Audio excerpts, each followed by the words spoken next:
Hello tout le monde, aujourd'hui on se retrouve pour une vidéo tuto. J'ai eu beaucoup de questions suite à ce que j'ai publié sur mon Instagram. Oups, pardon, je vous ai fait bouger. Concernant les intercalaires. Et je vous ai posté aussi d'ailleurs sur ici. Donc on se fait un petit tuto sur comment faire ça. Vous allez voir, c'est extrêmement simple. Donc premièrement, il faut faire votre design évidemment sur Canva. Je vous fais bouger. Aux bonnes dimensions. Alors, je vous donne celle que j'ai. Pour le A6, moi j'ai fait 17,5 par 10,5.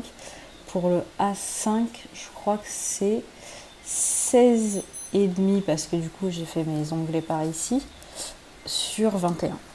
Voilà, je vous le mettrai dans la description si j'y pense, mais souvent j'oublie. Alors bon, il faudra bien regarder. Donc, alors, c'est juste le fil de ma ring light, il est sur mes jambes et donc j'ai peur de vous faire bouger. L'impression, je l'ai faite sur du papier calque, somme toute très basique. Alors, j'ai pris un raté, tout simplement parce que j'ai pas besoin d'en faire, voilà. C'est un raté parce que je n'avais plus d'encre. Donc voilà. Donc du coup, vous imprimez comme si vous imprimez sur une feuille normale, hein, il n'y a pas de réglage particulier. La seule chose, c'est que vous savez, le papier calque des écoliers, entre guillemets, c'est du 70 grammes. Et là, moi, j'ai pris du 90 grammes. J'ai fait aussi sur du 110. J'ai fait sur du 70, mais c'est vrai que c'est un peu moins bien. Donc, je vous conseille quand même au moins 90 grammes, c'est mieux. D'ailleurs, celui-là, il n'existait que en A3 et j'ai découpé en deux, donc assez simple. Donc, vous la mettiez en entier, sans trait découpé, dans la plastifieuse. Donc, moi, j'ai un massicot, vous voyez ici, qui fait les mesures. Donc, je vais mesurer directement avec mon massicot, mais bon, normalement, il n'y a pas besoin en vrai de mesurer, puisqu'on va couper sur les bords. Mais là, comme je vais essayer de la réutiliser, je vais la faire en format A6. Et ça, c'était un A5 au mauvais format et puis mal imprimé en plus. Donc, voilà.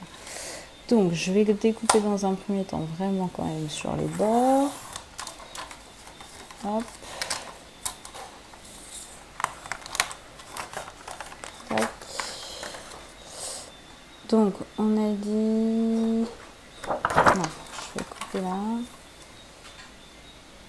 Couper du bon côté, c'est mieux. Voilà. Donc, en largeur, ici, moi, je veux 10,5. Et en hauteur, ça fait 17,5. Je vais couper là d'abord.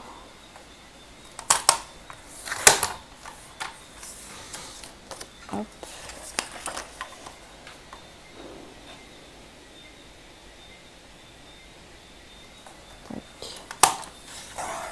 Voilà, c'est pas trop mal. Voilà, et puis on fait la fin au ciseau. Ah mince, non, c'était 18,5 avec l'onglet en haut, je pense, parce que là ça me paraît un peu petit.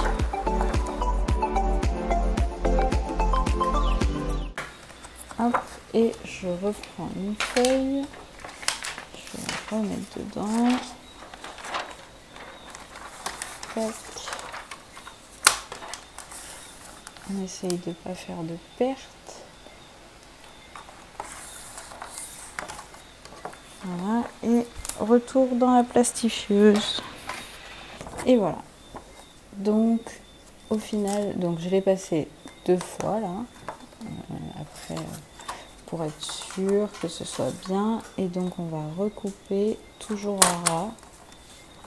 Et voilà. Ensuite, on fait les trous. Alors, en essayant de faire comme il faut. Si, c'est bon. Donc, je vais prendre le milieu, mais par rapport... Voilà. C'est un peu plus dur à perforer aussi. Hein. Et donc,